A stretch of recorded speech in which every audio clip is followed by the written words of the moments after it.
If mercy does not deliver most of us from the tradition that governs our ancestry, we are not going anywhere. The Bible said we wrestle not against flesh and blood, against principalities, against powers, against rulers of darkness in high places. The rulers of darkness in the original word is called magistrates. They are lawmakers. They don't attack people. When principalities come to make negotiation with your ancestors or whoever is submitting to them, then rulers of darkness will not come and make a law and say, because of this transaction that happened in this family must not marry from this kindred. If they marry from this kindred based on this transaction and law written, they will never prosper or die untimely. Ignorant of that tradition, most of the times when you break it, it will become the doom that will destroy your life. The other time a woman called me, the woman's daughter was rushed to Lut and she has kidney issue. Two of them are damaged. And when I began to ask questions, what happened? What the woman told me marveled me.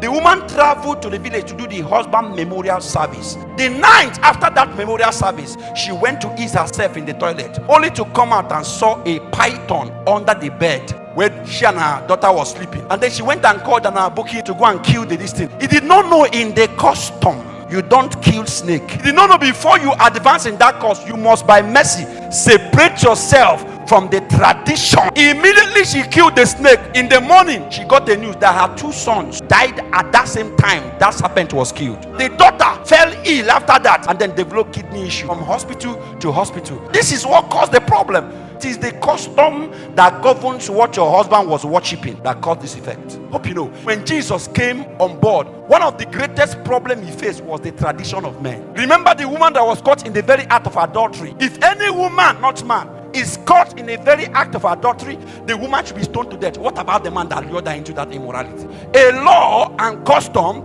that protected the men and put women as victims. There is a region in the eastern zone. If you marry and if your wife cheat on you, your wife will die or run mad. But your husband can cheat though. The woman must not cheat. Is that not a wicked law? That was a law governing them. When they brought the case to Jesus and they said, Jesus, this woman committed the very act of adultery. We are trying to see if Jesus will break the law, because they know if Jesus breaks the law or speak against the law, they will use it and destroy him. They told Jesus, what do you have to say? Watch what Jesus did. He did not talk. He knew that it's not by talking. You have to destroy it spiritually before you can make an utterance. So the first thing Jesus did, he bent his head and he began to write. The Bible said in Colossians chapter 2 verse 14, having blotted out the handwriting of the ordinance that is written against us, which is contrary to us. So when he bent his head, he was changing what Moses have written. He was changing the custom. After he was done, he can now talk and say, any one of you without sin can cast the stone. At that time, spiritually, he has been justified.